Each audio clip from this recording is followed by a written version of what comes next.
What's up, guys? This is Coach Grant with First Down Training, and today we're going to be breaking down Michael Vick's throwing mechanics. I think he had one of the stronger arms at the time he was in the NFL, and today we're going to talk about what makes his arm so strong, how you guys can improve your arm strength, and how to throw a little bit better on the run. Let's get started. Guys, if you're a quarterback and you want to get better reading coverages right now, being indoors, not practicing too much, your IQ is something that can always be improved. Check out that link in the description if you want to learn how you can read defenses. Let's get started here. So the first thing I want to talk about is his back leg is going to kind of extend out here, and that's because of his back leg drive. And then we're going to talk about how much rotational force he gets, which is what gives this ball a lot of velocity. Now, this throw, I know we're not going to be able to see it because it's not the best angle when they show the catch, but he's throwing like he's just ripping a slant into a very tight window here. So he's got to get a lot of force on this thing, and he's got to get the ball out quick. So I think the main thing is here, so I start with the base, start from the ground up, is how his base is nice and wide, right?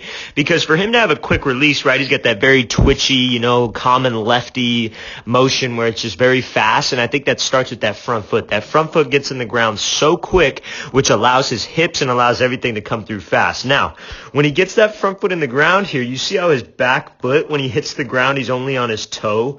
When you're on your toe, you're not maximizing ground force, and then you're going to be able to see what happens when he actually goes to throw. This back leg locks out because of his back. And now here's the thing too, he's able to get so much velocity on this thing without really a whole lot of ground force. It's just strictly rotational force, right? But as quarterbacks, something that we could do is if we would get my whole foot in the ground and we're driving off that inside arch of my back foot, that'll actually get me to rotate right around. And in the next clip we're going to look at, you're going to see when he does that, and that's that famous 70-yard bomb that he throws at Deshaun Jackson off of that play action look, right? And you're going to be able to see how much more velocity he's able to get on this thing, right? So when we come off my toe, my back leg kind of locks out and I end up pushing up, and you see how his butt kind of pops up and he locks out. So that's the reason for that, and that's the reason his base kind of pops up. But the reason why he's able to get so much velocity on it is, right, he's taking this ball back. This hand is notorious for coming wide from his body and coming away from his body, but he still keeps that shoulder closed, right? He's not swinging it open. The thing that a lot of people do when they separate is they don't keep that front shoulder closed. I call it they don't close the door, right? That's a phrase that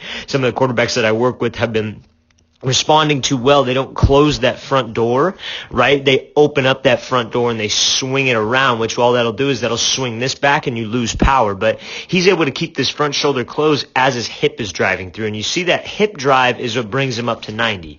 He's taking this thing, he's in this opposite L. His elbow's a little wild, his elbow's a little high, but he takes it to this opposite L, and his hip drive coming through is what brings him up to this 90-degree angle. Now, because his elbow goes a little high, he gets this kind of coil in the motion, right? When his hip comes through, his elbow, because it goes up, it must come down, so it causes this ball to kind of dip behind his head a little bit, which is okay. I mean, his release is still twitchy, it's still fast, right? But that's just something that's just the reason why his ball does that, right? But again, we're talking about the velocity that he gets on this thing. You see how much he's able to drive through with his core and with his hip. You see how far this hip is before that ball?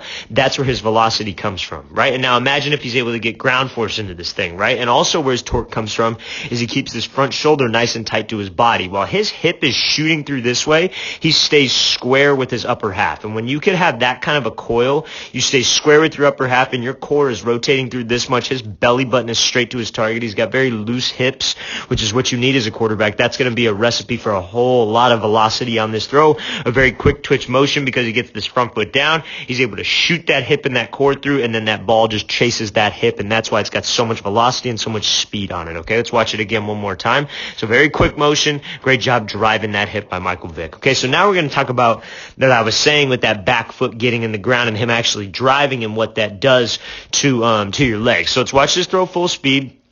So you see when he hitches up here, he's got to get some ground force into that. And he's able to push and actually turn that knee over and just deliver a dime downfield. It's a great ball. So now when he goes to throw here, you can see how he has his whole foot in the ground.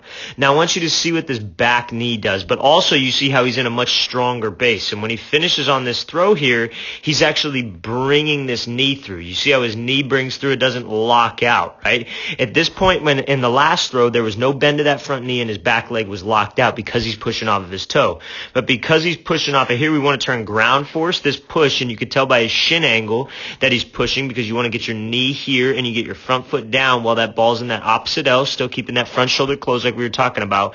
But we want to turn ground force, which is pushing, into rotational force. So you want to really try to almost squeeze those knees together. That's a good way of thinking of it. You want to push and then pivot, or not really so much pivot, but squeeze those knees through to get those hips through as you're producing ground force, right? So that's an example of him not locking out, being him able to drive and rotate through. Then he's in that nice, almost, they call this position right here, they call it a C curve.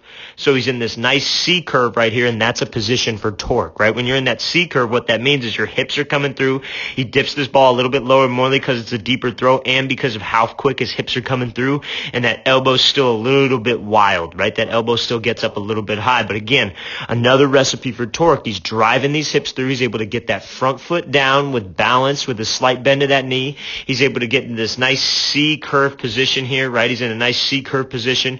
Keeps this front arm dips a little low, which causes his release to be a little high, which in other situations might hurt him. But also he's staying square. That's the main thing. You want to be square. You want to be able to draw a square from your shoulders down to your hips all the way up when you finish this throw, because that's how you're able to maintain torque. But if you don't keep that front shoulder closed when you take this ball back, and then you drive your hips, you're going to lose power. What a lot of people will do is they'll keep the front shoulder, they'll keep the front arm tight, they'll keep their front shoulders square, but they don't push back. They don't close that front door like we were talking about earlier, and then they lose power, right? So we got to make, and I'm not asking for a whole half turn with your upper half.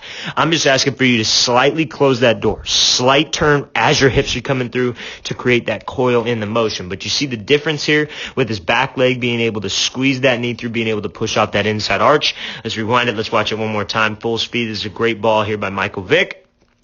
Coming out, nice wide base on the hitch, drive, actually get that knee through, actually push off that inside arch and deliver this ball downfield. Great ball here by Michael Vick. All right, so now this next clip here is going to talk on the run.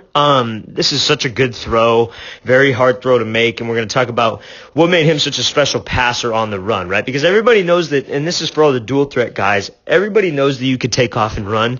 Everybody knows that you could go take off and make a play, but can you extend the play? Can you get the ball to your playmakers who are usually better athletes than yourself, right? Maybe not in Michael Vick's case. He was always the best athlete on the field.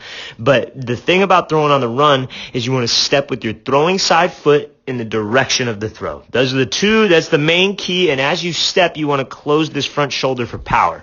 Now, you see how when Vick comes out here, he's coming in, and now he's stepping in the direction of the throw, and you see where that left foot's pointed, right? That left foot's pointed here.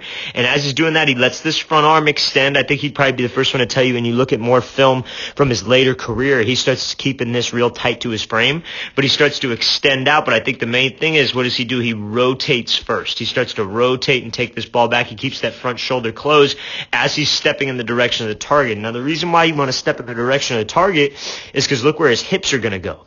His hips are taking him directly out there because of where that front foot was. Like if he wanted to throw back to the inside of the field, let's say this referee was a receiver and he wanted to throw at him, he would turn that front toe towards the referee because that would get his hips to the referee, and then all he would have to do is rotate that shoulder and flick that wrist at the target. So when we're here throwing on the run, we step in the direction of the throw with my throwing side foot, and then I let my hips come through and I swing this opposite leg through for power. A lot of people drag that back leg.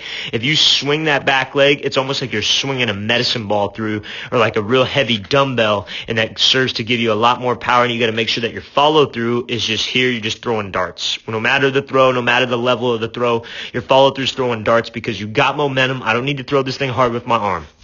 I got momentum from my run. I got from momentum with my front leg, getting my hips there. I rotated my shoulders. That's enough torque, and now I'm just picking spots with that follow-through, throwing darts. Let's watch this throw full speed. There's a great ball here by Michael Vick throwing on the run. Step with your throwing side foot, shoulders go back, swing that opposite leg through, just deliver a strike downfield. All right, guys, I really want to thank you for watching. I really appreciate it. If you want to get better at reading coverages, we break down 100+ different NFL defensive concepts. We give you offensive play concepts to beat those specific looks, and we just talk about how to identify coverages. We have 4 new videos every week, 100+ already preloaded. Check out that link in the description. And guys, if you have any questions, please leave those in the comments. I'll see you guys next time.